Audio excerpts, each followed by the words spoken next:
Let me begin by welcoming everyone to today's hearing on how reining in pharmacy benefit managers, or PBMs, will drive competition and lower costs for patients.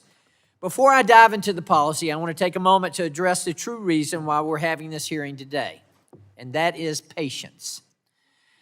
Patients like Matthew. Matthew is a 16-year-old Georgia resident who suffers from a rare genetic disorder. CVS Caremark denied Matthew's access to a life-saving drug that he had been on for 2 years, and as a result of that, Matthew was forced back into the hospital. Let me be clear, PBM's greed sent a 16-year-old back to the hospital in critical condition.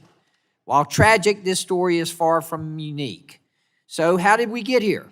PBMs are the pharmaceutical supply chain's hidden middlemen that are driving up costs for prescription medications, delaying access to necessary treatments, adding hoops for patients to jump through, and robbing hope from patients. They have only created perverse incentives throughout the drug supply chain. Their extensive market control has only grown due to consolidation and vertical integration, leading to less competition and decreased patient choice.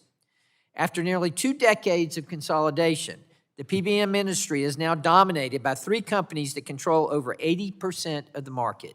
3 companies that control over 80% of the market. They own or are owned by insurers and have vertically and horizontally consolidated their businesses to own doctors, pharmacies, group purchasing organizations, and more. One of them even owns a bank. We have heard directly from our constituents that the harmful and anti-competitive tactics of some PBMs have only gotten worse and that congressional action is desperately needed. We've heard a constant stream of reports that some PBMs are reimbursing independent pharmacies less than the pharmacies they own. For example, a Mississippi audit revealed that Optum pays its own stores up to 22 times what it pays independent pharmacies for the same drug. How are you supposed to stay in business when your competitor makes 2,200% more than you do for the exact same service? The answer is you don't. Unfortunately, you don't. In 2023, there were over 300 independent pharmacy net closures, almost 1 per day. Unfortunately, that trend continued in 2024. Pharmacists are some of the most accessible and highly trusted healthcare professionals. Yet PBMs are putting pharmacies out of business and removing patients' access to care. We now have pharmacy deserts in rural and underserved communities. That's affecting the accessibility, affordability, and quality of health care for all Americans. As I say all the time, whether you're a Republican, Democrat, or Independent, we all want the same thing. We want accessible, affordable, quality health care. Recently, the Federal Trade Commission released its second interim report, which found that PBMs charge significant markups for cancer, HIV, and other critical specialty generic drugs by thousands of percent, and many others by hundreds of percent. Another egregious example of PBM's abuse of taxpayer-funded programs is the United States Postal Service health plan.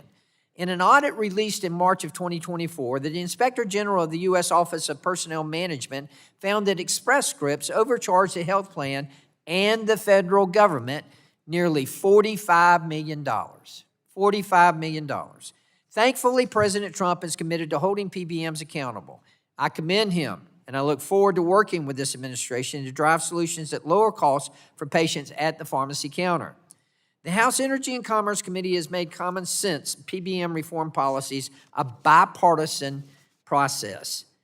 Last Congress, this committee advanced bipartisan legislation that saves significant taxpayer dollars in Medicaid managed care programs, and for the first time in Medicare Part D, enforces reasonable and relevant contract terms that support pharmacies' ability to serve patients in addition to delinking PBM compensation from list price. Further, this committee championed reporting requirements which would increase transparency by shining a light on the opaque drug pricing system that is driving up drug spending for patients and employers in addition to harming pharmacies.